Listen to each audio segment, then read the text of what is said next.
ಎಲ್ರಿಗೂ ನಮಸ್ಕಾರ. ಕಟ್ಟೀಸ್ ಕಿಚನ್ ಕನ್ನಡಕ್ಕೆ ಸ್ವಾಗತ. ಬಾಳೆಕಾಯಿ ಚಿಪ್ಸ್ ಎಲ್ಲ ವಯಸ್ಸಿನವರು ತುಂಬ ಇಷ್ಟಪಟ್ಟು ತಿನ್ನೋ ಚಿಪ್ಸ್ ಇದು. ಇವತ್ತು ನೋಡೋಣ ನಮ್ಮ ಚಾನಲ್ನಲ್ಲಿ. ಅದು ಮನೆಯಲ್ಲಿ ಮಾಡಿಟ್ರೆ ತುಂಬಾ ಹೆಲ್ದಿಯಾಗಿರುತ್ತೆ. ಆ್ಯಂಡ್ ನಾವು ಮಾಡೋದ್ರಿಂದ ನಮಗೆ ಹೈಜೀನ್ ಕ್ಲೀನ್ಲಿನೆಸ್ ಅಶ್ಯೂರ್ ಮಾಡಿದಾಗುತ್ತೆ. ಆ್ಯಂಡ್ ಮಾರ್ಕೆಟಲ್ಲಿ ತುಂಬ ಕಾಸ್ಟ್ಲಿ ಬಾಳೆಹಣ್ಣು ಚಿಪ್ಸು ಮನೆಯಲ್ಲಿ ಕಡಿಮೆ ರೇಟ್ಗೆ ತುಂಬ ಜಾಸ್ತಿ ನಾವು ಮಾಡಿಟ್ಟು ತಿಂಗಳವರೆಗೂ ಯೂಸ್ ಮಾಡ್ಕೋಬೋದು. ಹಾಗೆ ಗರಿಗರಿಯಾಗೂ ಇರುತ್ತೆ. ಹೇಗೆ ಮಾಡೋದು ಅಂತ ಇವತ್ತು ನೋಡೋಣ. ನಾನಿಲ್ಲಿ ನಮ್ಮ ತೋಟದಲ್ಲಿ ಬೆಳೆದಿರೋ ನಾರ್ಮಲ್ ದೇಸಿ ವೆರೈಟಿ ಜವಾರಿ ಅಂತ ಹೇಳ್ತಾರಲ್ಲ, ಆ ಬಾಳೆಕಾಯಿನ ತೊಗೊಂಡಿರೋದು. ನೀವು ಯಾವ್ದು ಬಾಳೆಕಾಯಿ ತೊಗೊಂಡ್ರು ಅಷ್ಟೇ, ಮಾಡೋ ವಿಧಾನ ಒಂದೇ.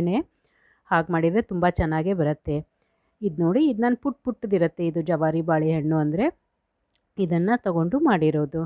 ಈಗ ನಾವು ಒಂದು ಬಟ್ಲಲ್ಲಿ 1 ಸ್ಪೂನ್ ಉಪ್ಪು, 1 ಸ್ಪೂನ್ ಅರಿಶಿಣದ ಪುಡಿ, ಸುಮಾರು 4ರಿಂದ 5 ಸ್ಪೂನಷ್ಟು ನೀರು, ಅದು ಚೆನ್ನಾಗಿ ಮಿಕ್ಸ್ ಆಗೋಕ್ಕೆ 4-5 ಸ್ಪೂನಷ್ಟು ನೀರು ಹಾಕಿಬಿಟ್ಟು ಚೆನ್ನಾಗಿ ಕಲಿಸ್ಕೊಳ್ಳೋಣ. ಹಾಕ್ಕೊಂಡು ಇದನ್ನು ಚೆನ್ನಾಗಿ ಮಿಕ್ಸ್ ಮಾಡ್ಕೊಳ್ಳೋಣ. ಈಗ ಇದರಲ್ಲೇನಿದೆ, ಬರೀ ಅರಿಶಿಣದ ಪುಡಿ, ಉಪ್ಪು ಹಾಗೂ ನೀರು, ಈ ಮಿಶ್ರಣ ನಮ್ಮದು ರೆಡಿ ಆಯಿತು. ಇಂಪಾರ್ಟೆಂಟ್ ಮಿಶ್ರಣ ಇದು. ಈಗ ಹೇಗೆ ಹೆಚ್ಕೊಳ್ಳೋದು ನಾವು ಬಾಳೆಕಾಯಿ ಅಂತ ನೋಡೋಣ. ನೋಡಿ, ನಾನು ಹೇಗೆ ಸಣ್ಣದಾಗಿ ಅದು ಲೈನ್ ಬಂದಿರತ್ತಲ್ಲ, ಹಾಗೆ ಅದರ ಲೈನ್ ಮೇಲೆ ಕಟ್ ಮಾಡಿರೋದು. ಸೊ ಈಸಿಯಾಗಿ ಸಿಪ್ಪೆ ಬಿಡಿಸೋಕ್ಕಾಗತ್ತೆ ನಮಗೆ. ಹೀಗೆ ಲೈನ್ ಮೇಲೆ ಕಟ್ ಮಾಡಿಕೊಂಡು ಸಿಪ್ಪೆ ಬಿಡಿಸಿ ಡೈರೆಕ್ಟಾಗಿ ಕಾದಿರೋ ಎಣ್ಣೆಯಲ್ಲಿ ಹಾಕಿಬಿಡೋದು. ನೀವು ಡೈರೆಕ್ಟಾಗಿ ಹೀಗೆ ಕರಿಬೋದು, ಏನೂ ತೊಂದರೆ ಆಗೋಲ್ಲ. ನಿಮ್ಗೆ ಸ್ವಲ್ಪ ಹೆದರಿಕೆ ಅನಿಸಿದರೆ ನೀವು ಒಂದು ಬಟ್ಟೆ ಮೇಲೆ ಹೀಗೆ ಕಟ್ ಮಾಡಿ ಹಾಕ್ಕೊಂಡು ಅಥವಾ ಪ್ಲೇಟಲ್ಲಿ ಕಟ್ ಮಾಡಿ ಹಾಕ್ಕೊಂಡು ಅದನ್ನು ಡೈರೆಕ್ಟಾಗಿ ಎಣ್ಣೆಯಲ್ಲಿ ಹಾಕ್ಕೋಬೋದು.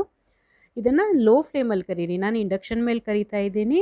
ಮೀಡಿಯಮ್ ಟೆಂಪ್ರೇಚರಲ್ಲಿ ನೀವು ಲೋ ಆರ್ ಮೀಡಿಯಮ್ ಟೆಂಪ್ರೇಚರಲ್ಲಿ ಕರಿಬೋದು. ಇದು ಅರ್ಧದಷ್ಟು ಕರೆದಿದೆ, ರೆಡಿ ಆಗಿದೆ ಅನಿಸಿದಾಗ ಸುಮಾರು 1-2 ಸ್ಪೂನಷ್ಟು ನಾವು ಮಾಡ್ಕೊಂಡಿರೋ ಮಿಶ್ರಣನ ಇದಕ್ಕೆ ಹಾಕ್ಕೊಳ್ಳೋಣ. ಆ್ಯಂಡ್ ಚೆನ್ನಾಗಿ ಮತ್ತೆ ಫ್ರೈ ಮಾಡಿ. ಸ್ವಲ್ಪ ಹುಷಾರು, ಸ್ವಲ್ಪ ಸಿಡಿಯುತ್ತೆ ಎಣ್ಣೆ, ಬಟ್ ನಮ್ಮವರೆಗೂ ಬರಲ್ಲ. ಬಟ್ ನಾವು ಹುಷಾರಾಗಿ ಮಾಡಬೇಕಷ್ಟೆ.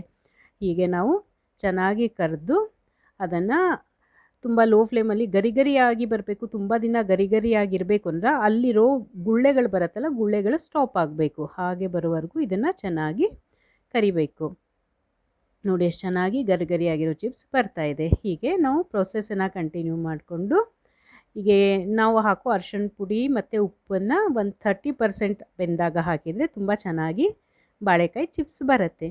ಈಗ ಬಾಳೆಕಾಯಿ ಚಿಪ್ಸ್ ಇದು ಸಿಂಪ್ಲಿ ಸಾಲ್ಟೆಡ್, ಯಾಕೆಂದರೆ ಆಲ್ರೆಡಿ ನಾವು ಸಾಲ್ಟ್ ಹಾಕಿಬಿಟ್ಟಿದ್ದೀವಿ. ನಿಮಗೆ ಇದರಲ್ಲಿ ಮಸಾಲೆ ಬೇಕು ಅಂದರೆ ಹೇಗೆ ಮಾಡೋದು ಅಂತ ನೋಡೋಣ.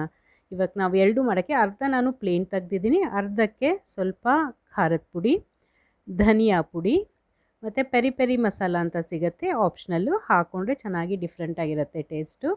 ಮತ್ತು ಚಾಟ್ ಮಸಾಲ ಹಾಕಿ ಎಲ್ಲನೂ 1 ಚಮಚೆ ಅಷ್ಟು ಹಾಕಿ ಚೆನ್ನಾಗಿ ಇದಕ್ಕೆ ಮಿಕ್ಸ್ ಮಾಡ್ಕೊಳ್ಳೋಣ. ನೀವು ಮೇಲೆ ಕೆಳಗೆ ಮಾಡಿದರೂ ಸರಿ ಅಥವಾ ಚಮಚದಿಂದ ಮಿಕ್ಸ್ ಮಾಡಿದರೂ ಸರಿ, ನಮ್ಮದು ಮಸಾಲ ಬಾಳೆಕಾಯಿ ಚಿಪ್ಸ್ ರೆಡಿ.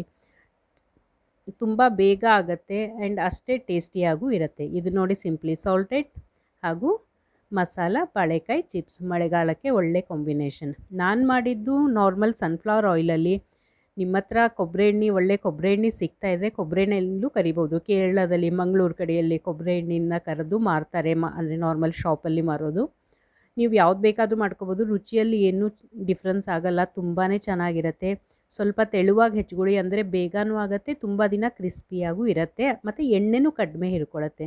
ಹೊರಗಡೆ ದಪ್ಪ ಇರೋದಕ್ಕೆ ಸ್ವಲ್ಪ ಎಣ್ಣೆ ಜಾಸ್ತಿ ಹಿರ್ಕೊಂಡಿರುತ್ತೆ. ನಾವು ತೆಳು ಮಾಡಿದರೆ ಎಣ್ಣೆ ಕಡಿಮೆ ಹಿರ್ಕೊಳ್ಳುತ್ತೆ. ಡೆಫಿನೆಟ್ಲಿ ಟ್ರೈ ಮಾಡಿ ನೋಡಿ.